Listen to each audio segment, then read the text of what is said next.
Sony Preview Event Report.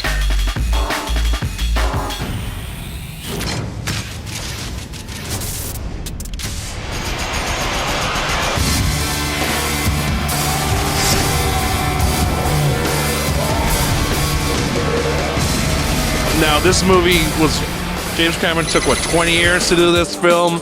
How long do you guys take to do this game? And tell us a little bit about it. Sure. Yeah, Cameron had this story for a while, you're right. I think he had it for about 14 years. He was kind of waiting for the technology to catch up.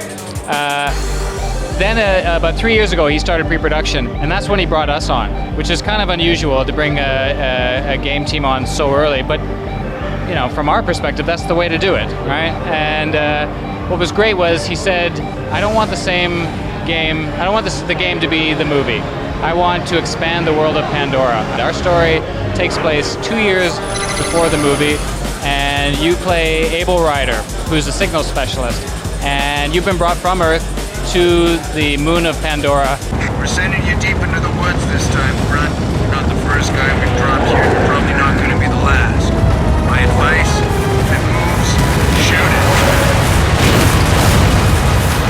Your objective is to help the RDA, the Resources Development Administration. You're supposed to help them find a sacred site because they're trying to get control of the planet because the Na'vi, the indigenous people, are attacking them.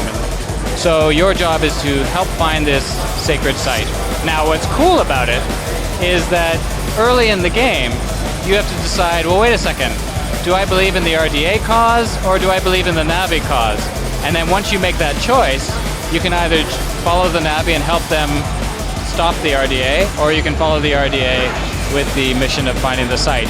And then the storyline basically breaks off into two adventures. So there's a lot of tough moral choices to be made. Tough moral choices, also tough gameplay choices. What kind of game do you want to play, right? Do you want to be more traditional third-person shooter with a gun and the chopper hardware, the typical hardware you'd expect, or do you want to do more melee combat, which is more like what the Na'vi do? Could you tell us something about a little bit about the gameplay? Any special features that you guys have brought into this? I think the one thing we've got, you've got a lot of skills that you can draw on, and what's nice about it is, depending on which path you go, the Na'vi or the RDA, you get different skills. Send me some fire. You got it. If you go down the Na'vi path, let's say, suddenly the wildlife isn't your enemy. The plants don't attack you. You can use the creatures to ride the creatures and they don't attack you. If you're in the RDA, everything's a threat to you. Anything can kill you. But you've got heavier weaponry in your favor.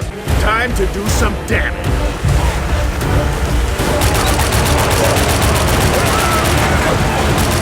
So I heard something about using some 3D technology. Is that how does that come into play with this game? Well, the game is in 3D. There's two ways you can play. You can play it straight 2D, but then also we have 3D like I've never seen 3D before. It's absolutely beautiful 3D. I mean, Cameron's bringing his movie out in 3D, so the challenge was put to us, you know. We can do 3D, and it was a big challenge, but we pulled it off. You know, we're all about immersion. You know, games, we want to immerse you in the world. Well, with 3D, it just brings you that much more into it. Like, the world just seems to wrap around you when you're playing the game in 3D. Do you need a 3D television, or can you just play it? No, you definitely need a 3D television. So not everybody's going to be able to, you're not going to be able to just go home and pop it in. I myself am going to be playing the 2D version.